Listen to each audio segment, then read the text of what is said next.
Quite a number of people have requested my thoughts on what has been called the upcoming economic hurricane. And there is no debate. There is a storm on the horizon. The only question is, how severe does it become? And before we get started, let me preface this by saying, I have no desire to try to assign blame. At this point, it's just a futile debate, and it's a waste of our time. We need to apply wisdom to minimize the impact and try to take advantage of any opportunities created. And this is, no one will be immune, whether you're a business leader, ministry leader, private individual, irregardless, this will touch everyone's lives. And we can't agree. We have significant inflation at the same time as slowing economy. We have rising interest rates. We have rising mortgage rates. And I know some of you will debate with me, but we also are seeing the beginning of softening of real estate. Let's not even mention fuel prices. The Ukraine war is obviously having global ramifications. And these are just a handful of the surface issues.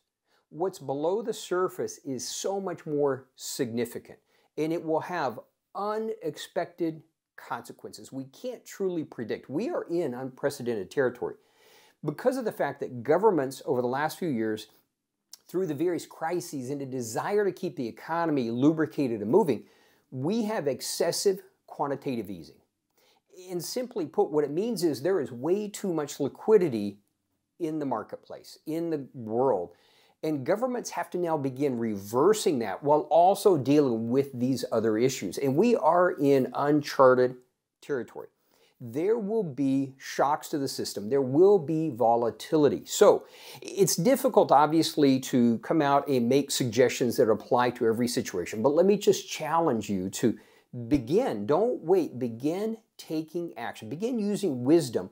While we can't inoculate ourselves against every issue, use that wisdom to navigate this, again, minimize the impact, take advantage of the opportunities, whether it's for your life, your business, your ministry, whatever the case may be.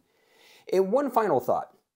For God's people, yes, God will carry us through. But it reminds me of a conversation I had with a young guy a number of years ago. And you're trying to point out to him that he was running 100 miles an hour towards a brick wall.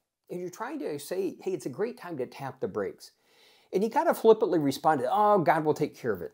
And the reality is God will. But you run 100 miles an hour into a brick wall, God will be there to help you pick up the pieces. Or you can tap the brakes and God will be there also. Just one is a little more painful than the other.